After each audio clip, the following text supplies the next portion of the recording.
Alrighty, next game up here is the Lions at the Browns, and the Lions only lose by 3 points. What? Close game. Browns win 13-10. Now, this was a Lions team that didn't start Jared Goff. They went with Tim Boyle, a Lions team that had their head coach Dan Campbell calling the plays, and they only lose by 3 points. Is this a turnaround for the Lions?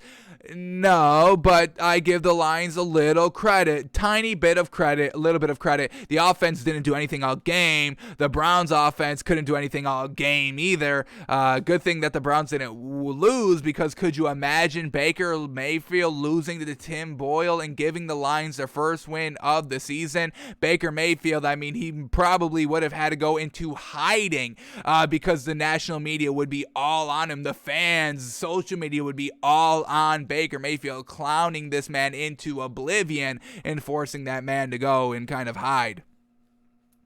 So let's start here with the Lions. Since they made it close, we give them a little bit of credit out here. Tim Boyle goes 15 of 23. Okay, that doesn't seem too bad. Let's get the exact number. 15 of 23. We get 65%. That's right what we're looking for, but only 77 yards on 15 completions. If you're looking up the definition of dink and dunk in the dictionary, folks, it's Tim Boyle. 15 completions for 77 yards. Yikes. No touchdowns, 2 interceptions. Come on, Tim. Come on. First interception came off of an interception. They intercept Baker Mayfield in the first quarter, and then Tim Boyle goes and throws an interception at the Browns' 23-yard line. Come on. No, that's what Jared Goff does. So really, there was no reason to start Tim Boyle over Jared Goff, even though that Jared Goff was injured. That's why he couldn't go. But overall, I mean, you're basically doing what Jared Goff does out here. No, throwing an interception in the red zone, and then the interception off of the interception results in a touchdown for the Browns. Even worse, no. His second interception, when did this interception come? This came in the third quarter. He threw the interception on their own 36-yard line, and the Browns couldn't do anything with the ball, so I guess that's okay. One interception went for 7 points, and they lose by 3. So overall, Tim Boyle not getting it done. At least the second interception didn't really knock him too much. Alrighty, so Tim Boyle not getting it done all game. DeAndre Swift had a great game here for the Lions. 14 rushes for 136 yards. He scored a touchdown as well. And then who was Tim Boyle trying to get the ball to? We had TJ Hawkinson, the leading receiver here, 6 catches for 51 yards. That's their big tight end, so I guess. Then they have Amon-Ra St. Brown, 4 catches, 18 yards, and then Brock Wright, 1 catch for 12 yards. And yes, they only had 3 players catching the ball for positive yards out here. So once again, Tim Boyle not looking great. They have no weapons besides DeAndre Swift, and that's exactly what we saw yesterday for this Lions team.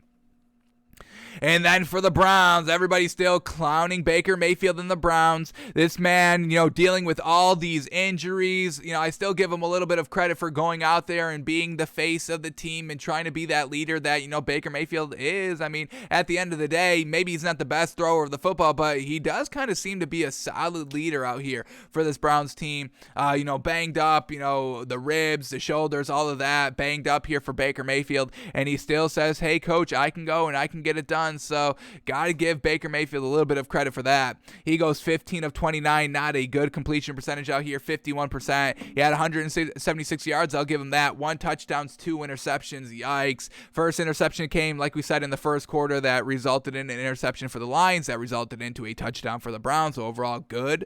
And then the second interception here by Baker Mayfield comes in the fourth quarter. Where were they at? They were at their own 15-yard line, but they give the Lions great starting field position at their own 34-yard line, and the Lions the Lions have to settle for a field goal, but overall made the game close in the fourth quarter. So we know Baker Mayfield's not clutch, and once again we see this unclutchness by Baker Mayfield. This Browns team is not looking like it was last season, which is not the greatest thing. Never want to take a step back.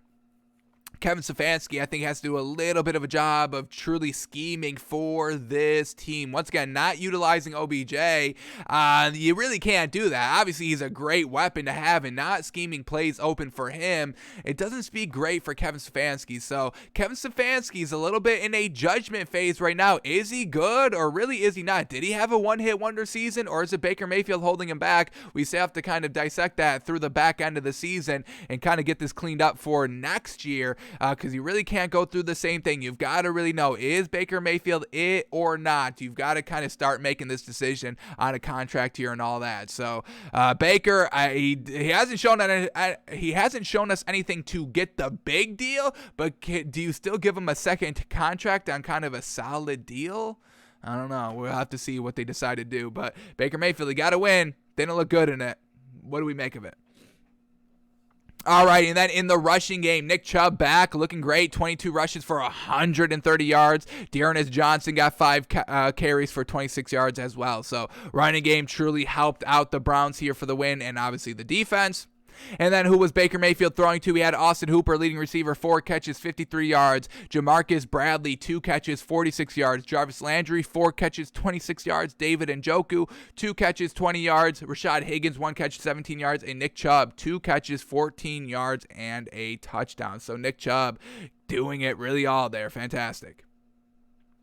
So the Browns pull off a 13-10 win, and then we have Baker Mayfield's wife going out on Instagram, calling out the Browns. Stop calling out your own teams. We absolutely hate that. She posts a picture on Instagram of somebody saying this: no one better say anything bad about Baker Mayfield after this game. I don't think I have seen toughness like this in a while. Maybe the rest of our team should take the hint and get tougher. So Emily Mayfield calling out the team, saying that they're not tough. Oh, y'all gotta stop that. Just because Baker Mayfield is playing a little garbagely through injuries, that's not a flex that you think it is, Emily Mayfield. So tone it down. Stop calling out your team members actively out here. Just silence up a little bit. You're no part of the team. I don't want to pull this card, but you are no part of this team. You can't be talking like this. So don't like this from Baker Mayfield's wife. I'm sure she deleted it instantly, so she knew she shouldn't have been doing that anyway. So we'll see how this Browns team moves going forward. A tough win. They got the win. That's really all that matters. And we'll see how they progress moving forward. So Browns win 13-10.